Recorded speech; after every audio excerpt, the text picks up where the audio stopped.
ગુજરાતની રાજનીતિના બે મુખ્ય, એક તો પરંપરાગત હરીફ ભારતીય જનતા પાર્ટીનું જેનું નામ કોંગ્રેસ છે, પણ એ એના જ ભારથી ભાંગી પડ્યું એમ કહો તો હાલે.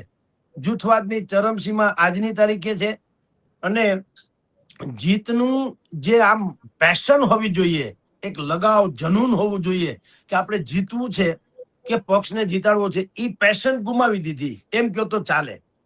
મેં હમણાં જે કોંગ્રેસમાં કેટલાક ઇધર ઉધર ફેરફારો થયા એ અનુસંધાને કેટલાક દિગ્ગજ નેતાઓ સાથે ટેલિફોનિક વાત કરી. આશ્ચર્યની વાત છે કે એક પણ દિગ્ગજે એવું નથી કીધું કે સાહેબ એ આંકલન તમારું ખોટું છે કે કોંગ્રેસ હતાશામાં ગરકાવ થઈ ગઈ છે, એવું નથી કીધું. બલકે એને એમ કીધું કે સાહેબ હવે આમાં અમારો હાઈકમાન્ડમાં જાજી કઈ ઓલી નથી, દૂરંદેશી, અમે તો કઈ થાક્યા, પણ હવે એને સમજવું જ નથી તો શું કરવું. અને બીજા પક્ષે અમારી પાસે વિકલ્પ નથી, એટલે હવે અમે પણ વેઇટ એન્ડ વોચ જેવી વાતો છે. તમે વિચાર કરો, આ પ્રકારનો સૂર એ કોઈ એક પાસેથી નહીં, સક્રિય, નિષ્ક્રિય, અસંતુષ્ટ અને લાભાર્થી ને પીડિત આ બધાને વાત કરી, એને સૂર કહું છું. એમાં કોમન સૂર તો આ જ છે કે હાઈકમાન્ડમાં એટલી દૂરંદેશી નથી કે પક્ષને જીતવાનું સપનું આવે. હમણાં કોંગ્રેસ હાઈકમાન્ડે સ્ટ્રેટેજી સહિતની 7 કમિટીઓની રચના કરી સ્થાનિક સ્વરાજ્યની ચૂંટણી માટે. પછી એમાં પબ્લિસિટી ને એમાં મીડિયા કમિટી ને એમાં પ્રચાર કમિટી ને અમલીકરણ કમિટી વગેરે વગેરે, નામ રૂપ જુજવા, અંતે તો હેમનું હેમ હોય. નરસિંહ મહેતાએ કીધું એમ, અંતે ટૂંકમાં વાત કોંગ્રેસને જીતાડો હો વાત. પછી ભલે અલગ અલગ ખાનામાં બધું રાખે. આપણા ઘરમાં ઘોડો હોય ને, એકમાં થાળી, વાટકા, ચમચી, ફલાણું ઢીકણું બધું, જમવામાં ટેબલમાં બધું ભેગું કરે તો મેળ પડે. અહીંયા ખાલી ડિઝાઇન પૂરતું જ અલગ અલગ હોય. એવી આ સમિતિ હતી.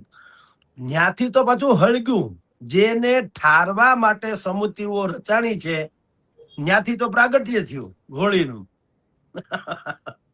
આપની જાણ ખાતર સ્ટ્રેટેજી કમિટી સૌથી પહેલી ઉપર ટોપમાં છે. સ્ટ્રેટેજી કમિટી, રણનીતિની સમિતિ, રણનીતિ ઘડવી હવે એમ કે કોંગ્રેસને જીતાડવા માટે શું કરવું જોઈએ. એના ચેરમેન ભરતસિંહ સોલંકી.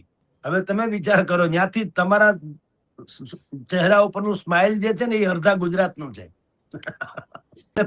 કોંગ્રેસ એવું તો ખાસ, એ તો અટહાસ્ય છે કે ભલા માણસ રાહુલ ગાંધી અહીંયા સાબરમતીના કિનારેથી માંડીને અનેક જાહેર સભામાં કહી ચુક્યા છે કે કોંગ્રેસમાં 2 પ્રકારના ઘોડા છે. એક લગ્નની બગીમાં હાલે ખાલી શોભાયમાન પૂરતા, અને એક રેસના ઘોડા જે યુદ્ધનું મેદાન આંતરી લે અને વિજય વાવટા ફરકાવે.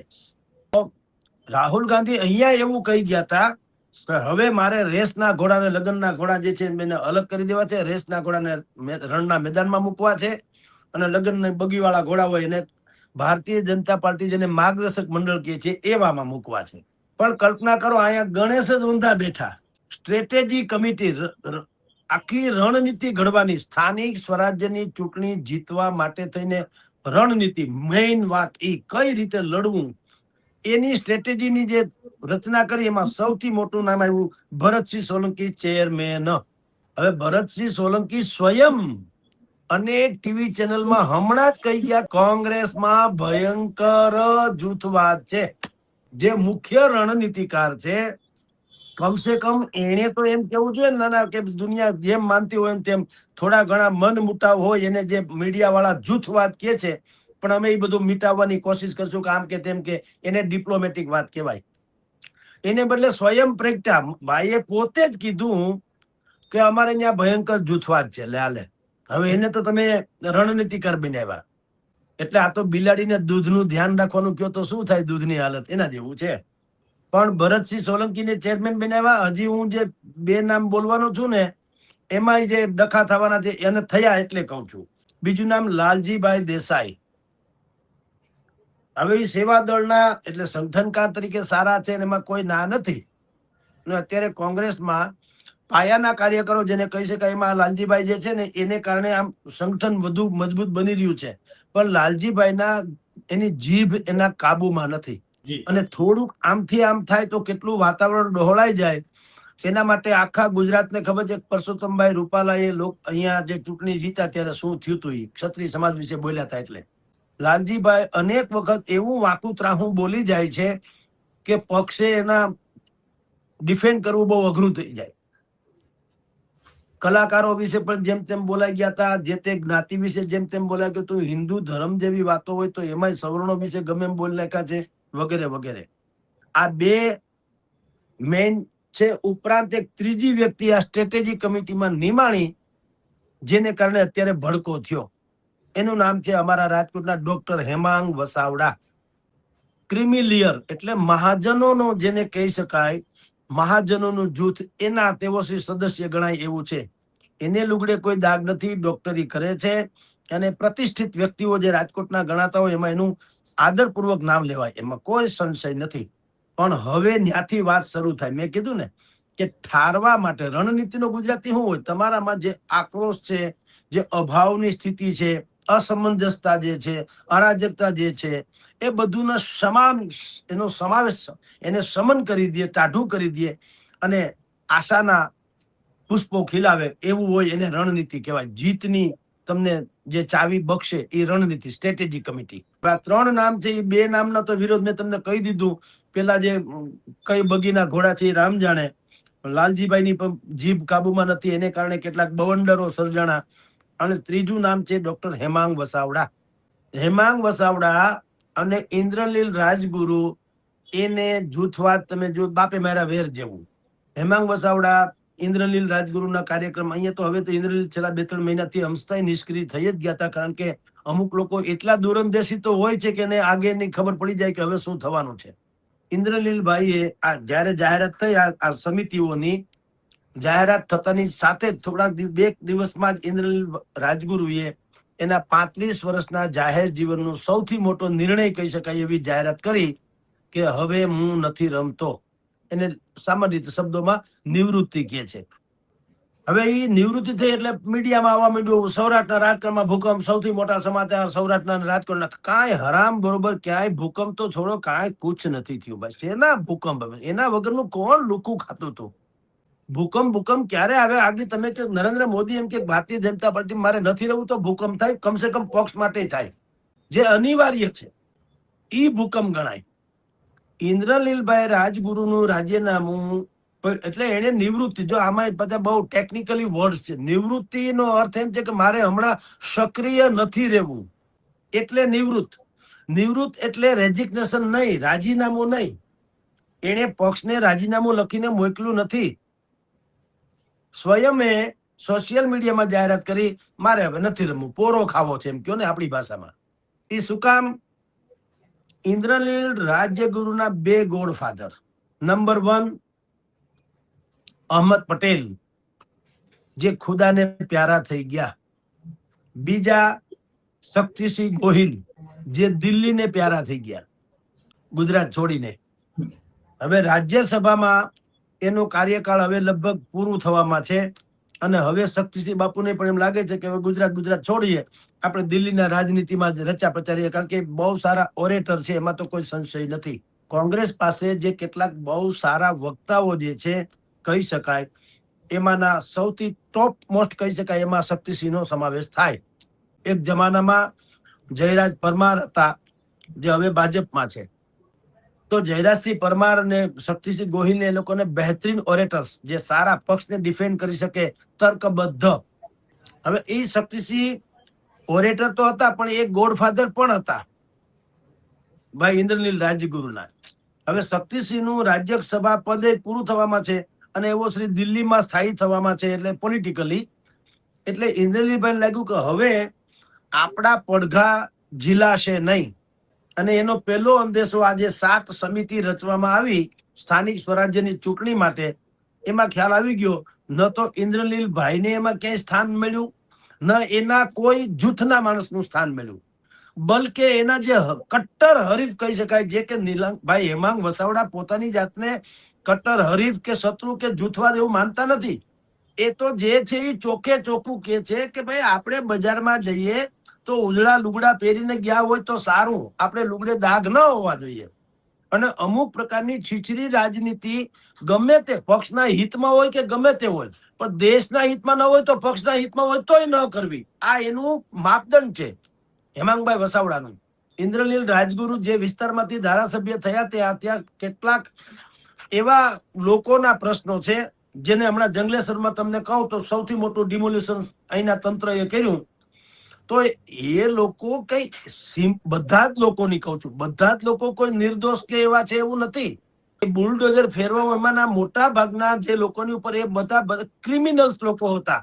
અનેકો ગણા કેસ થયેલા, કેટલાય લોકોએ તો એ પોતપોતાની સેંકડો મકાનો બનાવીને ભાડે આપીને રહેતા હતા, એમાંથી પૈસા કમાતા હતા, ને ડ્રગ્સ ને ખૂના મરકી ને લૂંટ ને આ બધા અપરાધી તત્વોના અડ્ડા જેવો એ વિસ્તાર હતો. હવે ત્યાં બુલડોઝર ફેરવવામાં આવે તો બૌદ્ધિક સ્તર જેનું શ્રેષ્ઠ હોય એ રાજનેતાએ શું કહેવું જોઈએ કે ભાઈ જે અપરાધિક તત્વો છે, ગેરકાનૂની રહેનારા લોકો છે, અને જે અમુક કક્ષાના લોકો છે જેને સામાન્ય રીતે સદગ્રહસ્થ કહી ન શકાય, એને કુરબાન છે, એ ભલે તમે કર્યું હોય, પણ જે નિર્દોષ લોકો છે, જે લોકો મકાન વેરો ભરે છે કે લાઇટ પાણીના બિલ ભરે છે કે આ કે એને વૈકલ્પિક વ્યવસ્થા કરવી જોઈએ, કારણ કે એ ભારતના નાગરિક છે અને કમસે કમ ગુજરાતના આપણા પણ છે, તો તંત્રએ એને મદદ કરવી જોઈએ. એમ બોલ્યા હોત તો વાંધો નતો. એ કોંગ્રેસે તો એવું સ્ટેન્ડ લીધું કે નહીં, તમે આ બુલડોઝર ફેરવો જ કેમ, આ બધા લોકો જે છે એને વૈકલ્પિક વ્યવસ્થા તમે આપો. હવે સરકારે જેને મકાન આપ્યા છે એ લોકોએ એના મકાન ભાડે આપી દીધા, પોતે આ પાછા ગેરકાનૂની મકાનમાં જ રહેતા હતા. તો આ પ્રકારની જે નીતિ કહેવાય એને દેશના, એ તમે જો પક્ષના હિતમાં હોય કે ન હોય, મતદાર છે એટલે મેં તમને કીધું તેમ જીવ દયા સારી વાત છે, પણ દાઉદને જીવાડવો એ જીવ દયા નથી, બલકે એને તો હણી નાખવો એ જીવ દયા ગણાય. તો જીવદયાના નામે જીવદયા એટલે જે જીવવાને પાત્ર છે એના ઉપર દયા ખાવી તે જીવદયા. જે હણવાને લાયક છે એને ઉપર દયા ન ખવાય તો ઉલટાના તમે મરી પડો ક્યારેક. તો ઇન્દ્રનીલભાઈ થી માંડીને બધા લોકોએ જંગલેશ્વરના એ લોકોના ફેવરમાં આંદોલન કર્યા અને કલેક્ટરના ઘેરા ઘાલ્યા અને પોલીસ સ્ટેશનમાં ગયા વગેરે વગેરે. ડોક્ટર હેમાંગ વસાવડા આ ટાઈપના છીછરા રાજનીતિજ્ઞ નથી, એટલે એને ના ઇન્દ્રનીલભાઈ ને વગેરે જામે નહીં. કોંગ્રેસના અહીંયા 4-5 જૂથ છે રાજકોટમાં, મેઇન આમ તમે જુઓ તો 2. હવે એક તો ઇન્દ્રનીલભાઈ ના 7 પૈકીની એક પણ સમિતિમાં લેવામાં આવ્યા કે ન એના માણસને લેવામાં આવ્યા. ઉલટાના એના આમ જુઓ તો કટ્ટર હરીફ એવા ડોક્ટર હેમાંગ વસાવડા એને સ્ટ્રેટેજી કમિટીમાં કોઓર્ડિનેટર બનાવવામાં આવ્યા. એટલે આ આગ ઓર ભડકી અને 2-3 મહિનાથી જે મનોમંથન કરતા હતા ઇન્દ્રનીલભાઈ રાજગુરુ, કહેવાય છે કે એને એના હાઈકમાન્ડને 2-3 મહિના પહેલા કીધેલું કે હવે મારે દાવ ડિક્લેર કરવો છે, રમવું નથી. તેમ છતાં એને 2-3 મહિના તો કાઢી નાખ્યા અને જાહેર જીવનમાં ક્યાંય દેખાતા નહીં, મંચસ્થ નહીં, ક્યાંય સમાજના કાર્યક્રમમાં નહીં, આમાં નહીં, તેમાં નહીં. પણ એ 2-3 મહિનાના રૂસણા રિહામણા છતાં પણ કોંગ્રેસે મનામણા ન કર્યા, એટલે એને એમ લાગ્યું કે હવે આપણા અંજળ લગભગ પૂરા થવામાં છે. એટલે તેઓ શ્રીએ નિવૃત્તિ શબ્દની જાહેરાત કરી કે હવેથી હું નિવૃત્ત થવા માંગુ છું, સામાજિક ને રાજકીય 2 રીતે. તો તમે વિચાર કરો, નિવૃત્ત થઈ ગયું હોય તો આ ભલે મીડિયામાં આપણે લખ્યું સૌરાષ્ટ્રના રાજકારણમાં ને રાજકોટના રાજકારણમાં ભૂકંપ ને ફલાણું ઢીકણું, કાંઈ કોઈ ભોજ્યો ભાઈ કઈ હેરાન નથી થયો. ઇવન કોંગ્રેસના લોકો નહીં લ્યો. અહીંના રાજદીપસિંહ જાડેજા કોંગ્રેસના પ્રમુખ છે, એને કીધું કાંઈ ઝટકા બટકા કુછ નહીં હે ભાઈ, પોતે પ્રેસ કોન્ફરન્સમાં કીધું. સેના ઝટકા કે ભાઈ 30-35 વર્ષ કે એને રાજનીતિ કરી અને એમાં ઈ કોર્પોરેટર થી માંડીને ડેપ્યુટી મેયર થી માંડી સ્ટેન્ડિંગ કમિટીના ચેરમેન થી માંડી ધારાસભ્ય થી માંડી ઘણું બધું થયા. હવે એને નથી રમવું તો થયું. એમાં વળી ભૂકંપ ને શેનું? પછી એને બુદ્ધિપૂર્વક વાત પાછી વાળી પર લીધી એનો પ્રેસ કોન્ફરન્સમાં કે ભાઈ ઇન્દ્રનીલભાઈ રાજગુરુએ સંન્યાસ, રાજકીય સંન્યાસ લીધો નથી, તેઓ શ્રીએ નિવૃત્તિ જાહેર કરી છે. એટલે મન વચન કર્મથી પેલા અમારી સાથે હતા, અત્યારે છે ને ભવિષ્યમાં રહેશે. અને પાછું શબ્દ ટાયકા કે જુઓ એને જે કથિત નિવૃત્તિની વાત કરી છે એમાં એને લખ્યું જ છે કે કોંગ્રેસને મારી માનસિક કે આર્થિક જરૂરિયાત પડે ત્યારે અમને અડધી રાતે યાદ કરજો. આ છે ને એક જાતની ટ્રીક છે, આ શરતો લાગુ. હવે તમને જરૂરિયાત હોય તો મને કહેજો, એમ હું તમને કહું. એનો અર્થ એમ છે કે તમારે પક્ષ ક્યારે હવે ઇન્દ્રનીલભાઈ પાસે જશે, જરૂરિયાત હશે ત્યારે. અને જરૂરિયાત તમને હોય ત્યારે ઇન્દ્રનીલભાઈ કઈ એવા કઈ હાવ ભોળા ભટક કે નરસિંહ મહેતા તો નથી કે ભાઈ આ તમ તારે મારો ખજાનો તમારા આટલું ખુલ્લો છે લઈ જાઓ, અઢળક પૈસા એ તો વાંધો નથી. એ લૂંટાવી દે વ્યક્તિથી તો હવે પક્ષ એને કે છે આર્થિક કે એમાં લખ્યું આર્થિક ને માનસિક. હવે માનસિક તો કઈ જરૂર પડે એમ જ નથી, સમજી લ્યો. માનસિક માંથી તો ડખો થયો છે. આર્થિક જ એનું પાસું મહત્વપૂર્ણ છે ઇન્દ્રનીલભાઈ નું. એટલે આર્થિક જરૂર પડે તો કે ઇન્દ્રનીલભાઈ એમ કે ભાઈ સાહેબ તમારા જ પૈસા છે લઈ જાઓ, એવું કોઈ દી બને? ઈ તો રૂપિયાનો હવા રૂપિયો થાય તો જ ધીરે એમ છે. એટલે એનું ગુજરાતી પણ ઈ છે કે તમને જરૂર હોય ત્યારે મને યાદ કરજો. એનો અર્થ એને એમ કહીને કીધું કે પક્ષે હંમેશા પોતાની જરૂરિયાત પ્રમાણે જ મારો ઉપયોગ કર્યો છે અને મારી વાતને બહુ ગંભીરતાથી લીધી નથી, એટલે આપણે બાય બાય ટાટા. અને એ નિવૃત્તિનું ગુજરાતી ઈ છે. મેં કોંગ્રેસના દિગ્ગંતો સાથે વાત કર્યા પછીનો જે સૂર નીકળ્યો ઈ અત્યારે હું કહી રહ્યો છું. મારી મનગઢત સ્ટોરી નથી. કોંગ્રેસના દિગ્ગંતો એ અંદરૂની જે ઇન્દ્રનીલભાઈના પડછાયા બળછાયા જેવા હોય ઈ કહું છું, પછી ચેટા બેટા નહીં. એ લોકોના કહેવા અનુસાર, એટલે કે એના કહેવા ઉપરથી જે તાત્પર્ય નીકળ્યું એ તાત્પર્ય શું છે કે અમસ્તુ પણ અત્યારે કોંગ્રેસની સ્થિતિ કઈ બહુ સારી નથી. અમિત ચાવડા ખેડૂત સંઘર્ષ યાત્રા કે સન્માન યાત્રા કે આક્રોશ યાત્રા જે કાઢી રહ્યા છે, તમે જુઓ એમાં જેટલા દિગ્ગજો તમને કોંગ્રેસના મળે એ બધા એક જ જગ્યાએ જોવા મળે છે એવું ક્યાંય છે નહીં મંચ ઉપર. એ જાણે અમિત ચાવડાની યાત્રા હોય એવું જ લાગે. વાત તો ખરેખર કોંગ્રેસે કાઢેલી છે, તો કોંગ્રેસે રાજ્યભરના નેતાઓએ તો કમસે કમ બધી જગ્યાએ હાજરી આપવી જોઈએ ને. એને બદલે ઈ અમિત ચાવડા એનું ચરી ખાય કે એનું કરી ખાય એના જેવું છે. તો સવાલ ઈ છે કે કોંગ્રેસની સ્થિતિ અત્યારે બરાબર છે નહીં. એ કોશિશ કરી રહી છે, એમાં ના નહીં. કોંગ્રેસ એ સારી વાત છે પાછું કે હમણાં શિથિલ અવસ્થામાં હતી ત્યારે અમિતભાઈ ચાવડાને જયારે એને સુકાન સોંપવામાં આવ્યું ત્યાંથી એને આ બધા લોક પ્રશ્નોના નામે પણ કમસે કમ જીવતી રાખવાની કોશિશ કરી છે. પણ એવું ફ્યુચર તો કોંગ્રેસના દિગ્ગંતો નથી માનતા કે આપણે સત્તા ઉપર આવી જાવ. એટલે એક તો ઈ વાત છે. નંબર 2, સ્થાનિક સ્વરાજ્યની ચૂંટણી જો મે મહિનાના પહેલા બીજા અઠવાડિયામાં આવવાની છે, એમાં ઇન્દ્રનીલભાઈ અને એના જૂથનો કાંટો કાઢી નાખવામાં આવ્યો. ત્રીજું, 2027 સુધી અત્યારે બીજું આમ જુઓ તો આ સ્થાનિક સ્વરાજ્યની ચૂંટણીમાં જીતે તો એમાં કઈ બહુ લાગે વળગે નહીં, પણ અત્યારે રાજીનામું હું કામ આપવું દેવું જોઈએ, એને નિવૃત્તિ જાહેર કરી. કારણ કે જો કોંગ્રેસમાં હોય તો સ્વાભાવિક જ છે કાવડિયા બાવડિયા તો પક્ષવાળા એની પાસેથી અપેક્ષા રાખે જ રાખે ઇન્દ્રનીલભાઈ પાસે. ઇન્દ્રનીલભાઈને એમ થાય ને કે ભાઈ આ તો કાયદેસરનું દૂધ દોણામાં જતું હોય તો સારું, આ હેઠે જતું હોય તો દૂધ દોવાનો મતલબ શું છે? એટલે ક્યાંક ઉગે તો વાવે, ઈ ઇન્દ્રનીલભાઈનો ધ્રુવ મંત્ર છે. વેરી ન નાખે. તો રણમાં ખેતી કોણ કરે? કોંગ્રેસની સ્થિતિ એવી છે, રણમાં ઉગે એમ તો કઈ છે નહીં. તો હમણાં બુદ્ધિપૂર્વક એને નિવૃત્તિ એને ક્યાંય એવી ચોખવટ નથી કરી કે આજ પછી રાજનીતિમાં જિંદગીમાં ક્યારે પગ મૂકે તો તમારો દીકરો ફટ કેજો મને. એવું બધું કઈ બહુ પ્રણ નથી લીધું. અને ઇન્દ્રનીલભાઈના જે તે પ્રણ હોય છે ને એના ઉપર લોકો બહુ કઈ ગંભીર નથી એને લેતા, હળવાશથી લે છે. એને એક ચોટલી રાખી છે. એને કીધું જ્યાં સુધી ગુજરાત વિધાનસભામાં કોંગ્રેસને હું સત્તા સ્થાને ન લઈ આવું ત્યાં સુધી આ મારી ચોટલી નહીં કપાવું. હવે જો એને સંન્યાસ, એની ભાષા અત્યારે જેની ચર્ચાઓ ચાલે, હવે સંન્યાસ પોતે જ સંન્યાસ લઈ લીધો હોય તો વિચાર કરો હવે એ ચોટલીનું શું થાય?